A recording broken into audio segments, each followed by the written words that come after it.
Vamos a hablar con alguien que conoce y conoció mucho a Bergoglio y conoce muy bien su vida y lo que dejó en el papado en Roma. Se trata de José María Poirier, periodista y hombre especializado, ¿no?, en cuestiones del Vaticano. ¿Qué tal, José María?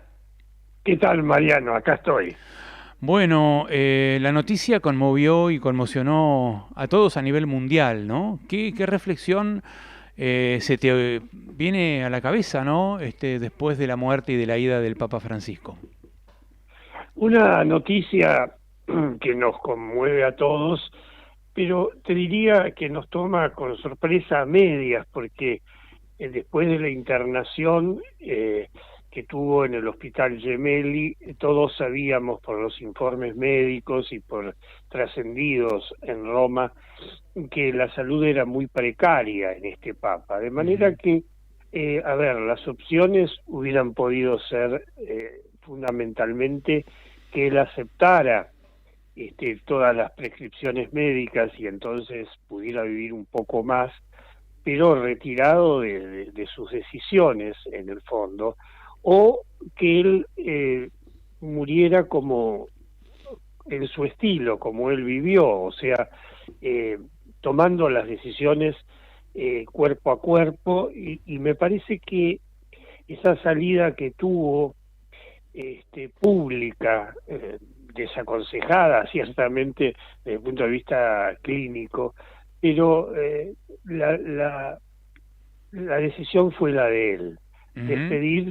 despedirse finalmente de la gente y dar esta imagen de alguien que hasta último momento tenía en sus manos en las decisiones.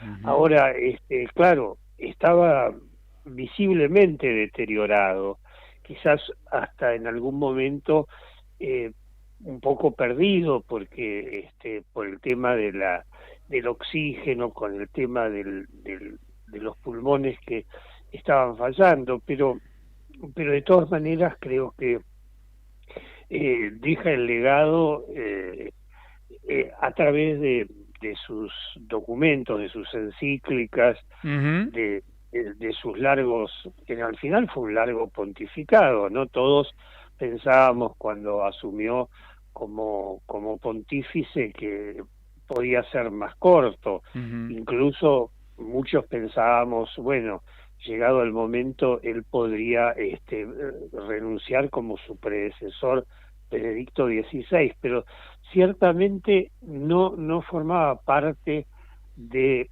la personalidad de Bergoglio. Y Él me decía, justamente, él le había dicho al asumir como papa que su papá iba a durar 5 años o 6 años a lo sumo, ¿no? sí, sí, sí, con ese juego un poco político que siempre tuvo de decir una cosa, pero estar pensando probablemente en otra opción. Ujú. Entonces, en ese sentido, pero el otro día me decía este el rabino Abraham Skorka, que lo acompañó tantas veces, y en este momento él está en Estados Unidos en un trabajo interesante universitario sobre las relaciones entre el judaísmo y la Iglesia Católica. Y me decía que en alguna oportunidad, estando en Roma, recibido por el Papa ahí en su casa en Santa Marta, él quedaba como huésped invitado por el Papa, Ujú. que se animó a preguntarle, mire, muchos preguntan si usted va a renunciar, y dice que le cambió la expresión de la cara a Bergoglio y le dijo de ninguna manera, no.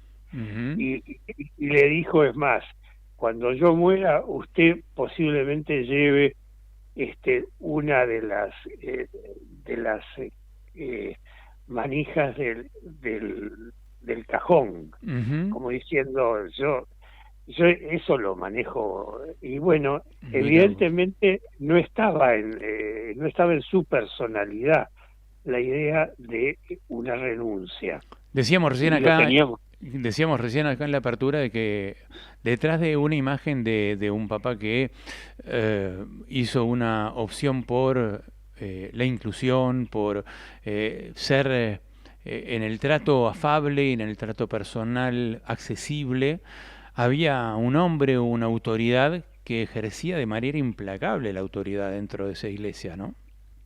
Sí, y con una línea, porque vos fíjate que Ujú. incluso haber ido a la cárcel en Roma a saludar, y ya casi sin voz, sin muchas posibilidades, este, eh, remarcaba una vez más su, su línea fundamental, que era estar cerca de los últimos, cerca del que sufre, cerca del que padece una limitación, una falta de libertad, en todo sentido. Entonces creo que en ese sentido, ahora veremos, porque se está anticipando ya la idea de un cónclave con representantes muy variados por su pertenencia geográfica, pero Ujú. que evidentemente la gran mayoría ha sido nombrada por el Papa Bergoglio. Entonces, vamos a ver qué forma de continuidad encuentra la Iglesia después de un papado tan peculiar como ha sido este, porque, y Bergoglio era el primero en saberlo, la Iglesia está pasando en muchas naciones del mundo un momento de crisis, un momento difícil, un momento de cambios y Ujú. un momento también de pérdida de presencia. Ujú. Él no quería aceptar esto, pero lo sabía perfectamente, ¿no? Y Claro. entonces ahora se plantea, bueno, cómo se sigue en este sentido. Muy... No que ¿Mm? sea, Sí, digo, perdón.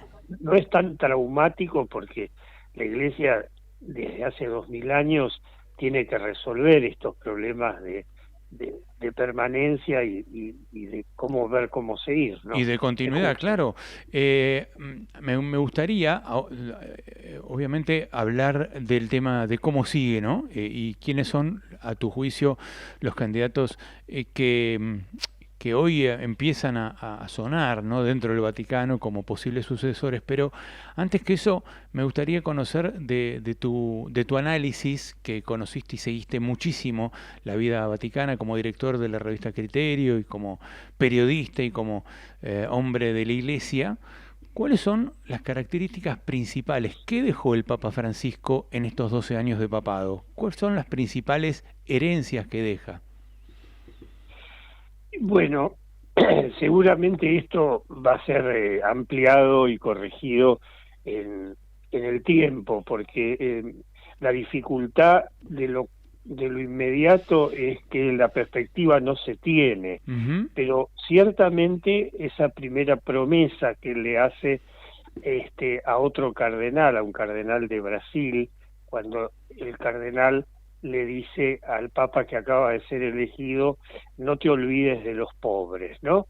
Ujú. Y entonces yo creo que ahí hay una línea fundamental, es decir, su obsesión era eh, encontrar eh, las fuerzas para la Iglesia descentradas del mundo europeo, como había sido habitualmente, y ir a lo que él llamaba las periferias, los lugares más alejados del centro, y en ese sentido hay una gran apertura.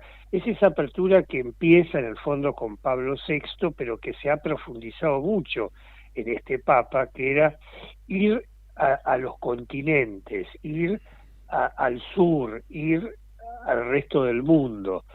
Y en un momento en que la Iglesia encuentra quizás su mayor crisis en Europa y en Estados Unidos, entonces su crisis de representatividad y de presencia y de fuerza, este, hay una búsqueda por lo que puede ser el mundo asiático, el mundo africano, el mundo sudamericano, pero claro, cada una de esas abre una incógnita, porque la Iglesia tendría que seguir siendo, según su propia etimología, universal, ¿no? De ahí viene católico, y entonces, ¿cómo se combina? Y bueno, esa es un juego que Bergoglio supo encarar desde una personalidad muy fuerte, como vos observabas, y con unas decisiones a veces sin consultas. Él era un hombre de tomar medidas a veces que después se demostraban inconsultas y que podían engendrar problemas también, pero Ujú. bueno, pero hay una conducción, en ese sentido es más la conducción al estilo Juan Pablo II, ¿no? De una Mm. personalidad muy fuerte y de unas decisiones personales muy tajantes, por un lado, y por otro, bueno, Bergoglio marcó una apertura. Él en eso era muy inteligente y se daba perfectamente cuenta de la distancia que se había creado muy grande entre el mundo de todos los días, el mundo real, el mundo del trabajo, de la cultura, de la vida social, de las crecientes injusticias desde el punto de vista socioeconómico, y la Iglesia. Y entonces, bueno, su empecinamiento en mantenerse ahí viviendo y ejerciendo su papado desde la casa de Santa Marta, Ujú. queriendo marcar siempre una distancia entre el mundo del palacio y lo cotidiano. Por otra parte, Como reformas así más concretas y más visibles, ¿cuáles destacarías vos? Por ejemplo, la inclusión de la mujer en la iglesia le dio un papel más relevante, la inclusión de los gays en la iglesia, el perdón o la comprensión, las reformas que se hicieron en sus encíclicas, ¿cuáles describirías como las más relevantes? está nombrando temas claves de su pontificado. En el libro que acaba de aparecer de Javier Cercas, el escritor español, Ujú. un libro muy interesante, muy curioso, muy inteligente sobre el Papa Francisco, él recibe la invitación del Vaticano para su mayor sorpresa, porque él se define como ateo y anticlerical, claramente, el español, Cercas, y él recibe la invitación para hacer el viaje a Mongolia hace 2 años con el Papa y escribir un libro sobre la figura del pontífice, y él dice, mire, creo que se equivocaron de persona, porque yo no soy la figura. Y entonces dice, no, sabemos perfectamente, es decir, el Papa está pensando en eso. Y entonces, fíjate, eso ya marca una línea en Bergoglio, es decir, Ujú. no quería una hagiografía, no quería que escribiera un hombre del palacio sobre él, sino que quería que el que escribiera fuera un hombre acostumbrado a la literatura y al periodismo, pero que no fuera de la iglesia, y entonces que pudiera ver con una distancia. Eso está marcando la preocupación que él tenía en las relaciones entre la iglesia y la sociedad. Ujú. Ahí entra el tema de la mujer, ahí entra el tema de la homosexualidad, ahí entra el tema de la autoridad, del clericalismo, tantos de los temas sobre los que él batalló. Pero es curioso porque el mismo Cercas lo reconoce, que en la Argentina este Papa era considerado más bien conservador, mientras que el resto del mundo, o gran parte, sobre todo en Europa, sobre todo en Italia, en España, es visto como un reformador osado.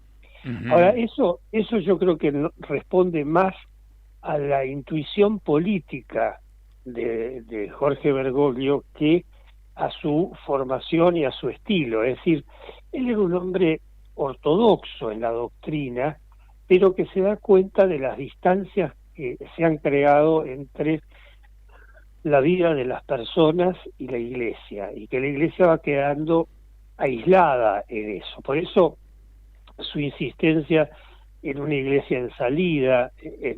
Él no era un hombre que hubiera promovido reformas sobre el lugar de la mujer en la iglesia, pero se da perfectamente cuenta que ahí hay un abismo también. Y Ujú. entonces no osa enfrentar las decisiones que había tomado Juan Pablo II, muy conservador en ese sentido, Ujú. de que el sacerdocio no podía ser otorgado a una mujer. Pero él entonces promueve lugares de jerarquía y de mando dentro del Vaticano y de la Iglesia Universal a mujeres. Eso está hablando de, o cuando dice en ese famoso ¿Recordás, viaje en avión. recordás qué cargos le dio a cuáles eran las mujeres? Bueno, por lo pronto, entre otras, hay una argentina, Emilce Cuda, que es la que encargada para las relaciones de la Iglesia con toda América Latina. Ajá, Pero también la gobernadora del Vaticano hoy es una religiosa, una claro, mujer. claro, claro. Emilce Cuda es laica, casada, con hijos. Es decir, va introduciendo, bueno, por primera vez votaron en un sínodo las mujeres invitadas a participar. Ajá. Es decir, tuvieron voz y voto. Eso es muy importante. Ahora, hay temas que él deja abiertos. El tema, por ejemplo, de la relación con los gays, queda abierto. Él se da cuenta que esa ruptura tajante no llevaba a ningún buen puerto. Claro. Y entonces deja abierto el tema, ¿no? En aquel famoso viaje en avión, a los periodistas le dice, bueno, ¿quién soy yo para juzgar eso, esa situación? Bueno, eso no resuelve el problema, pero hay una apertura. Hay una apertura, por ejemplo, en el tema de la familia, los dos sínodos de la familia. Es decir, donde el tipo dice, no, pero, bueno, muchas cosas han cambiado en la vida de las familias. Entonces, la idea conservadora de la familia célula de la sociedad, compuesta de una determinada manera y con tantos... Él era perfectamente consciente de que son infinidad los jóvenes que no se casan por la iglesia, incluso que no bautizan a sus hijos. Claro. Entonces, en ese sentido, fue un papa, de grandes aperturas, a pesar de su formación y de su estilo. Es decir, por una inteligencia política que se da cuenta de lo que hay que hacer, un poco como le había pasado a Pablo VI, ¿te acordás?, en la apertura al este europeo. Claro, ¿no? incluso él incorpora algo que era tabú en la Iglesia universal, en la Iglesia católica, que era la posibilidad de impartir sacramentos a los divorciados, ¿no? A través de esta suerte de perdón o de inclusión a los divorciados, que para la Iglesia siempre fueron algo así como adúlteros, los divorciados y vueltos a casar. Sí, hay que reconocer que eso Bergoglio lo implementa ya como arzobispo de Buenos Aires y después como presidente de la Conferencia Episcopal. Ajá. Con pocas palabras, pero de manera muy decisiva, está esa famosa frase que yo creo que ilustra muy bien su posición cuando él a los sacerdotes les da un consejo tajante: no hagan preguntas, escuchen. No hacer preguntas, bueno, eso es muy claro.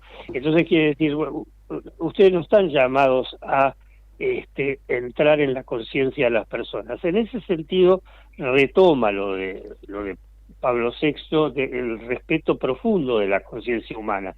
Y en eso, una vez más, se muestra muy jesuita. Él, que fue un jesuita atípico y a veces enfrentado con las grandes autoridades de la orden, él, en ese sentido el respeto y la libertad de conciencia de la persona humana, en ese sentido él se mostró un jesuita histórico. Eso es muy importante. Claro, ahora, a veces las circunstancias te imponen ser amplio, porque es como en una familia, cuando por ahí la madre o el padre de una familia no estaría de acuerdo con muchas de las cosas que deciden sus hijos o después sus nietos, y sin embargo, para preservar cierta unidad familiar, bueno, cambian de parecer, se amplían, saben escuchar. Bueno, eso lo hizo Bergoglio, eso es muy importante. Ahora, dentro de eso hay también, bueno, eso vendrá a posteriori, pero también hubo en él posturas que podrían ser muy, muy cuestionables, ¿no? Claro, Porque de hecho, dentro de la Iglesia, muchos sectores conservadores consideran a Bergoglio un progresista, un hombre de la Iglesia casi de izquierda, ¿no? Lo consideraban. sí, pero yo creo que eso habla de la limitación intelectual de ciertos grupos conservadores, Claro. sobre todo los americanos, ¿no? Ujú. Porque en realidad esa es una lectura muy, muy fragmentaria y parcial. Él no era un hombre de izquierda ni mucho menos. Ujú. Él era un hombre de una gran preocupación pastoral.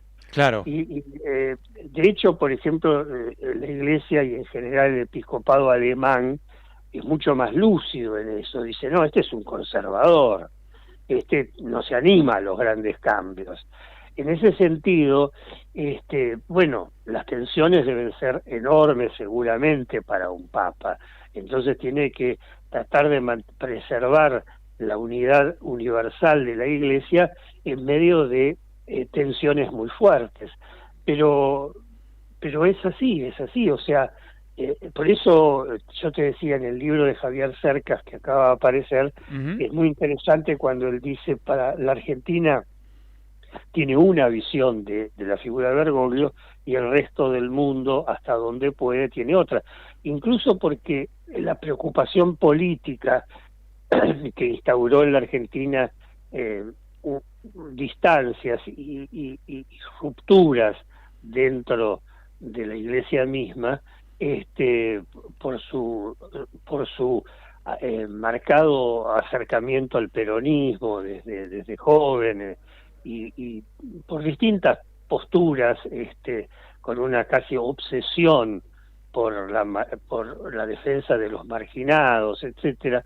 Pero bueno, eso fue leído en otros lugares como una postura de apertura y casi de izquierda, pero en la Argentina no, pero no podemos pretender que un europeo de cualquier país de Europa interprete que es el recorrido político de un argentino, porque Ujú. eso es, en ese sentido, por ejemplo, sería como pretender en su momento entender a Juan Pablo II desde Polonia. Para Polonia fue muy difícil porque se metió a manos llenas en la política. No hubiera sido no hubiera sido la política después de la caída del muro en Polonia, no hubiera sido la que fue si no intervenía directamente Claro. Juan Pablo II.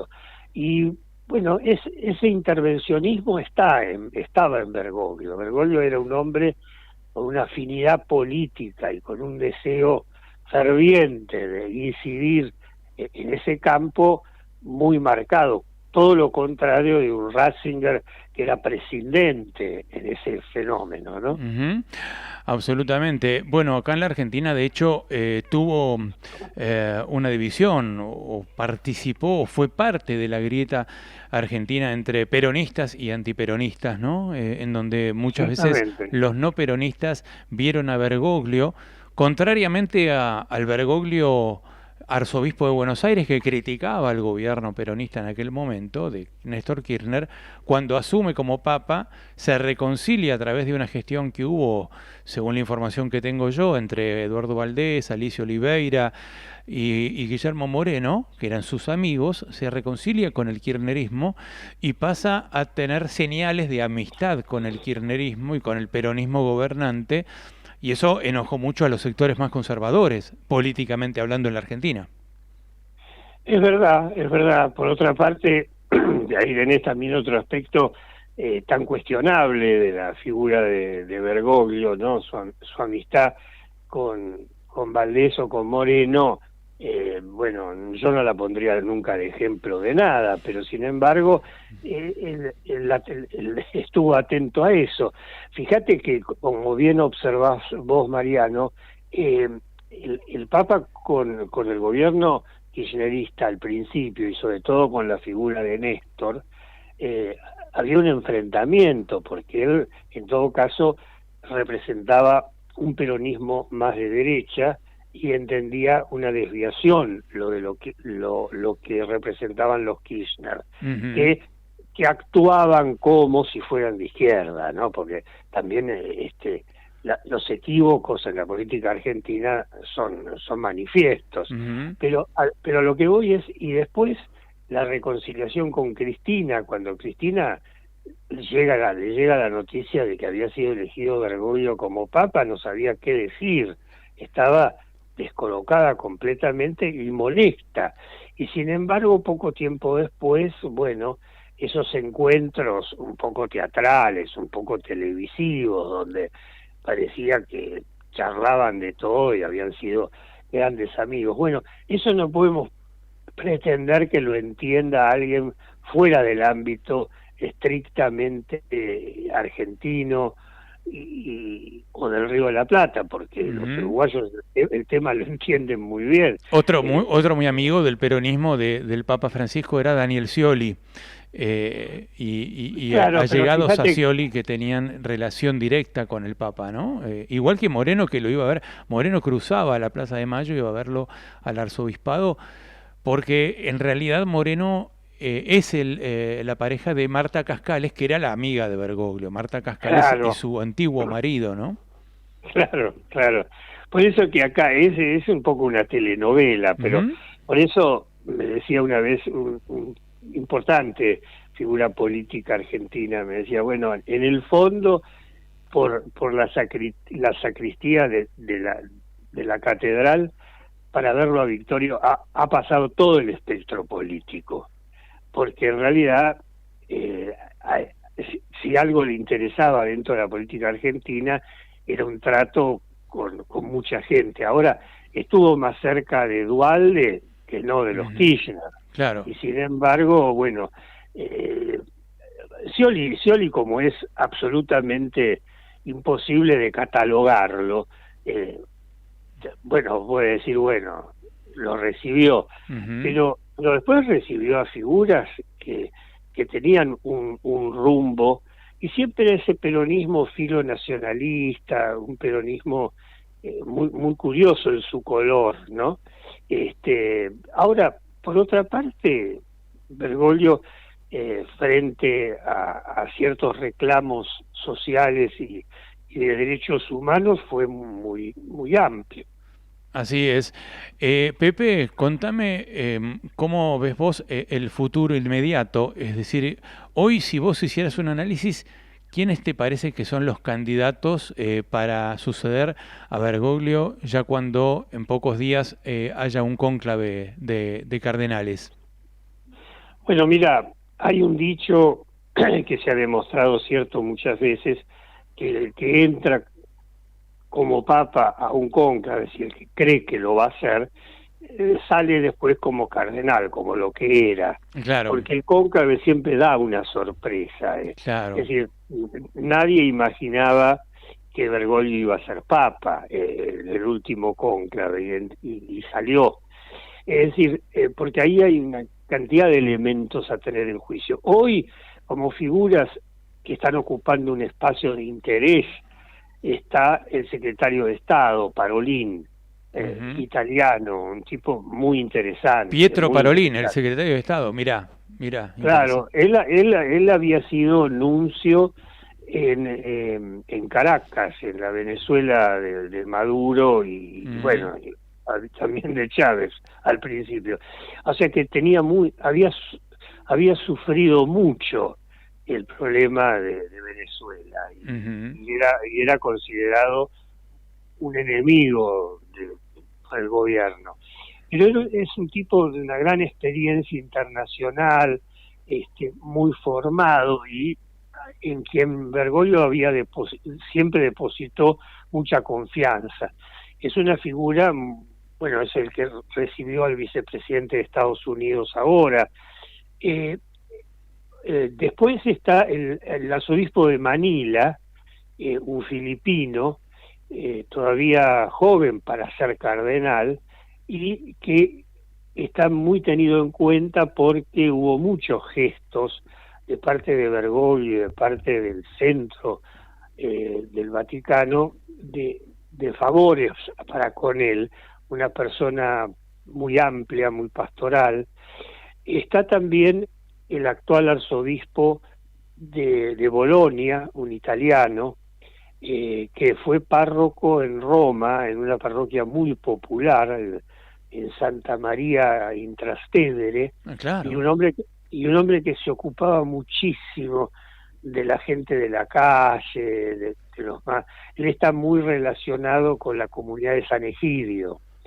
Y bueno, esas son figuras que vos las vas viendo muy cerca y muy apetecibles para un análisis. Claro, Ahora, claro. que eso después signifique concretamente quién va a ser elegido papa, ese sigue siendo Es un gran imposible, misterio. es Sí, imposible, sí.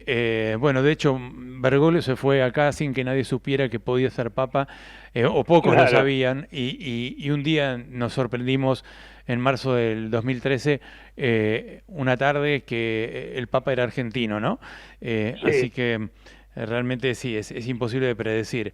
Pepe, la verdad, un lujo tenerte para poder hacer este análisis que solo vos podés hacer, en cuanto a lo que fue el papado de Francisco y en cuanto a lo que puede venir en los próximos tiempos, ¿eh? Gracias por Sí, yo atender. creo que volveremos a conceptos muy importantes en algunas de sus encíclicas, Fratelli Tutti, algunas de las encíclicas, hay dos fundamentales, que, Laudato Si, ¿no? y Laudato Si, exactamente. Claro. Y ahí vamos a encontrar muchos elementos, a redescubrir muchos elementos de lo que pensó, imaginó y empezó a actuar en la Iglesia este Papa que acaba de morir. Seguramente. José María Poirier, inmenso abrazo, gracias, ¿eh? Bueno, Mariano, un gusto. Chao. Igualmente, periodista, vaticanista, hombre que sabe mucho de la vida del Vaticano ya desde hace muchos años, director de la revista Criterio, hablaba y pasaba por unas cuantas verdades, José María Poirier. Son las 9:10, esta mañana se va volando porque la noticia del día, de la semana, del mes, del año, hoy pasó a las 7:35 de hora de Italia, en Roma, a las 3:35 de la Argentina, murió el Papa Francisco.